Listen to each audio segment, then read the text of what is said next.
Yippee. Hello, basically for game KB's here, and today we're playing format-defining bug deck, and by that I mean I have insectoids in my deck. Are they insectoids? Yes. Yes. Yeah. Okay, so, you know, for those that want to question me, so we played Imperial in Glasgow. It was a good time. I basically took Imperial because it had the best Purple Hider matchup. It had a decent Royals matchup, and Gallon, you kind of just like 50-50 it. It's like, whatever. Swing and suspend, right? So, shoutouts to Shini Carey and King of Knights TCG and Chaos Suchi, you know, the Imperial Inner Circle. We cooked up the list, and by that, we were like, oh, okay, this is what the deck will look like. And then the night before, 10 hours before the event. 10 hours, T-10. On pure fumes. On just pure fumes, you know, we're just like, oh, what if we just, like, change the theory on the list and just, like, run it down? Yeah, fucking worked. I don't know, man.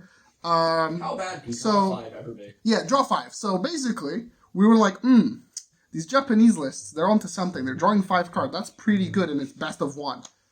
A best of 3 is really 2 best of 1s if you 2-0 your opponent. So you just have to best of 1 them twice, and then you win. And then sometimes you have to play the third game out. So I'll basically like walk through like the end board theory of the deck, but for the most part it will just be Imperial. Egg, just playing the 4. I never needed the 5th. The power gain, even though you think would matter because of an inclusion later on, doesn't actually matter, and you just want the draw. You want to draw 5, okay? You want to draw 5. Draw 5. So the best card in the deck still continues to be this asshole, or these 2 assholes. Mixed rarity, you already know the vibes. Anybody with pre-releases, let me know. I don't know, man. It's pretty broken. People have to play around it the whole game. Then we went with 2 Davis. So the reason why I chose 2, some lists could play 1, and some people play like boosts. I play against Alphamon a lot. And against Alphamon, they'll take 3 memory away from you at the start of your turn. You want to keep playing the game, right? You want to make sure that even if you're a 0, you can still take action. So you need to at least like be set to 3 so you don't get turn skipped. Because you know we like playing the game. So the first part of the Fumes idea list was, what if we just play 3 Primogenitor, right? Primogenitor is pretty broken. So if you think about it, you're actually running 7 Daikens, because if these are in security and you have one of this in hand, Or trash. Or trash, sorry, my bad, or trash. Yeah, you just get more guys. You just get free tamers. 7 Daikens is pretty good. And event sets itself. It sets itself, true, yeah. You can crash your guy with no jamming and then evolve for free. That's pretty broken. 1 Scramble. So my list was basically like anything that played BT16 War. I figured that card was like, it lost to Medieval a bit harder. It was really like whatever in Raising. And the ESS was fine. But it was like, it's an okay follow-up card. However, this is also a follow-up card because you can still get a green card off of this, and I'll show it's Lightramon. You can just stack Lightramon off of this, and then you still get a green guy on the top of your deck if you're missing a green source. Scramble's pretty good all day. Just a one of. I don't really have to elaborate on Scramble. It's just a good card, but it was that or like Jade Memory Boost, and we figured like for follow-up, especially like Medieval, if you have like double Daiken or Daiken plus Scramble plus like Thing in the back, like that's a lot easier to beat Medieval. And 1 HP. Green deck. It's a green deck. And has bugs. Format defining. Rookies. Wow. Woo. I don't know, man. These are they have the thing. They do the thing. They end their turn Jogress and they search. This guy also searches. He also finds funny cards like Primogenitor and Medieval. So that's like... in a world where we weren't running on Fumes playing 3 Primo, I'd probably play another copy of him. But we needed to make space. And then this is part of the draw 5. So it's like counterproductive that like we're only playing 3, but a lot of the times it's like you want this in like very specific scenarios, and it's also like a rookie that doesn't search, so it's good against like Mirage. Even though I put against I put against Galaxy that were on Mirage, I was able to play through because I had this. To not draw cards.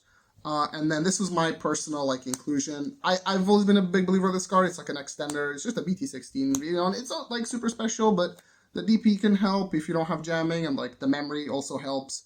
Especially if you already have like a combo, like, you know, you bring a guy from Raising, you play a guy for free, and then your second Daiken can just play this out, and then it's a memory gain, and it's also like a free HPD target for you to just like suspend. So it's pretty good.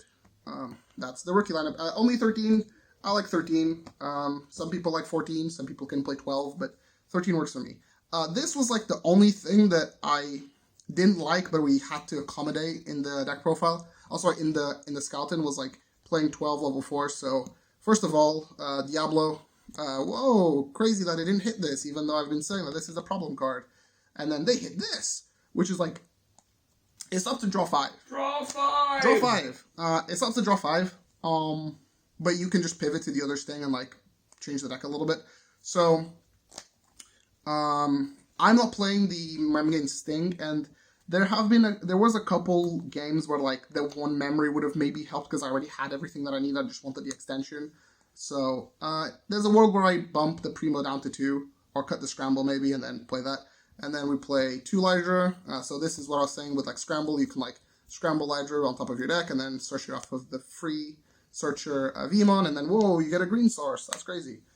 And then I played one of this. Oh, the other thing about Lydra as well is that with Lydra, because it's a dual color, you can draw 2 on a level 4, and like if it dies, you just make it the other level 4 on top of it anyway and continue a combo. So one of the combos you can do is like you take this in the back, you swing with your egg, you draw 2, and then you purge, and then you get to reuse the 1-cost Evo, evolve into this for 1, and then DNA, and then you get to refresh the egg as well as the ESS on that. So something to keep in mind.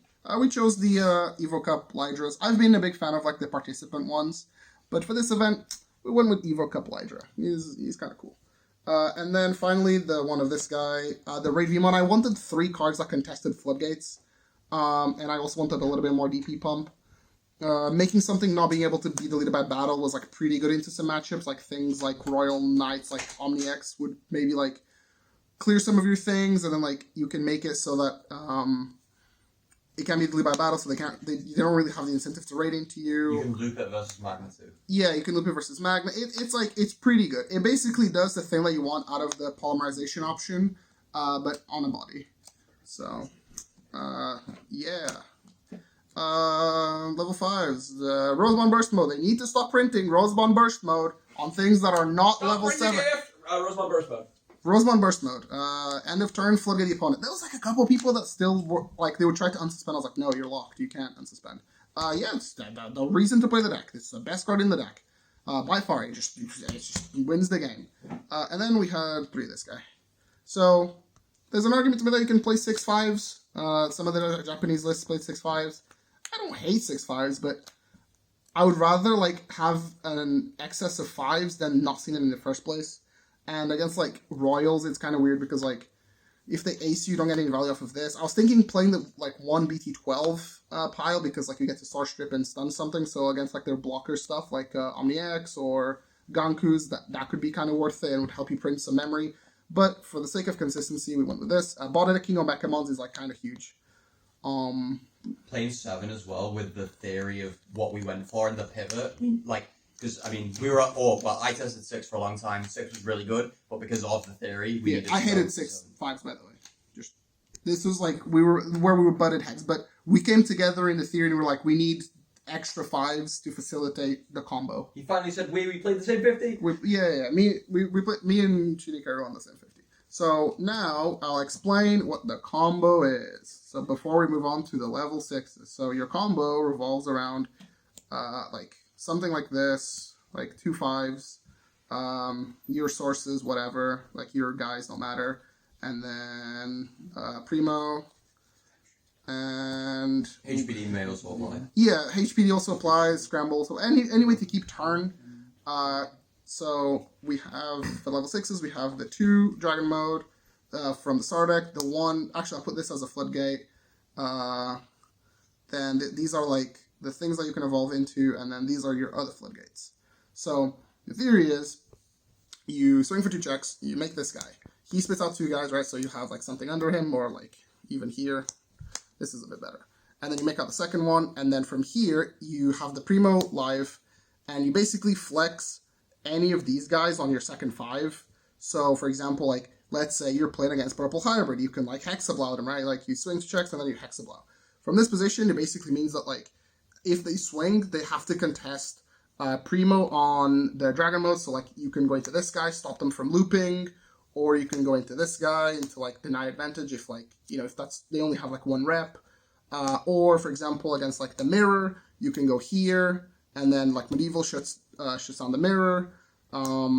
It's basic, or like if you have like this and then like the opponent tries to swing, you have the ace.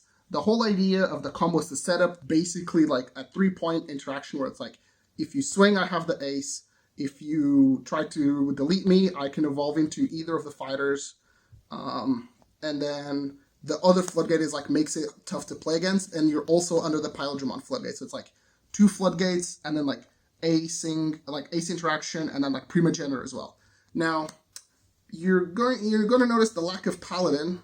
And like, I don't know, man. He does nothing. Yeah, paladin didn't really do anything.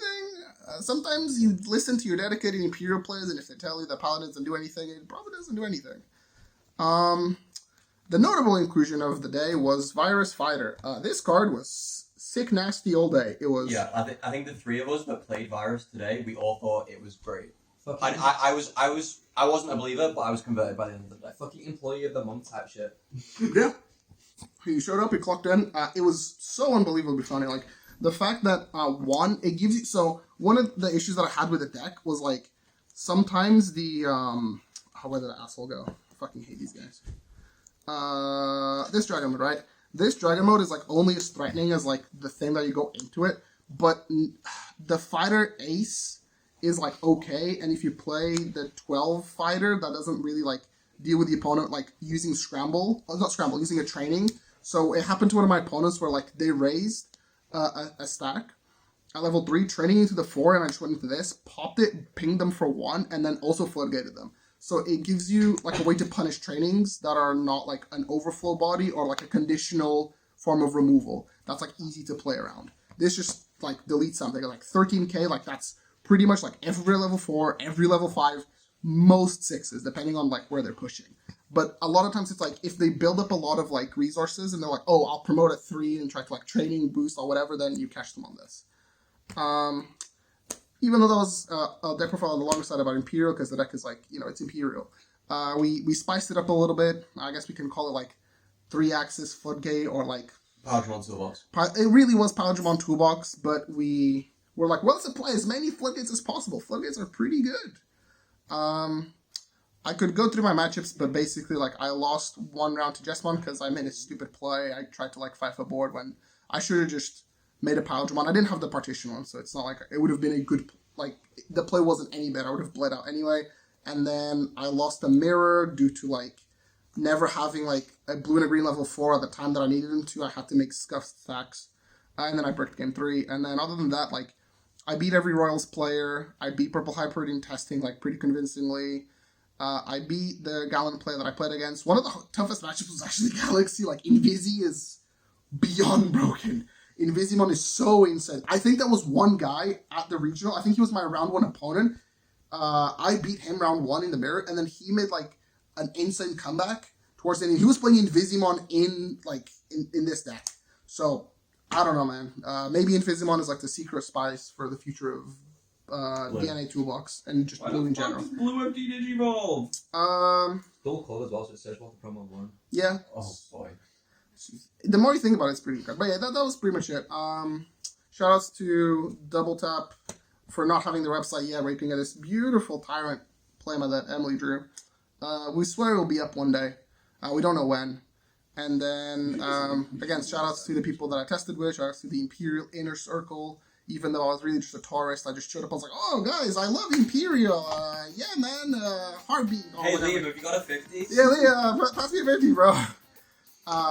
Will I be playing this deck post panels? Hell no. I can play, like...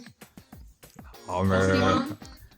You got 3 different things. I can play a lot of things. The Pokemon. So many things. So many Digimon decks that I can play. So many Digimon decks. I can play so many different Digimon decks that are not this one. But now that I see it in your brain, you're never gonna not think about it. Oh, I can stop thinking about this deck. Trust me. I can't. Yeah. The brain rush. Some are tourists and some are pro tags. Or one. RCO is my favorite now. Yeah, I really just like horror around. Anyway, that's pretty much it for the Misplay 4 game. Member number 1 of deck profiles. I'm sure Tom will show up later and Talk about Gallon. Draw 5. Yeah, draw 5, guys. Draw 5. Guys. 1 second. Guys, draw 5. End the video. Draw 5.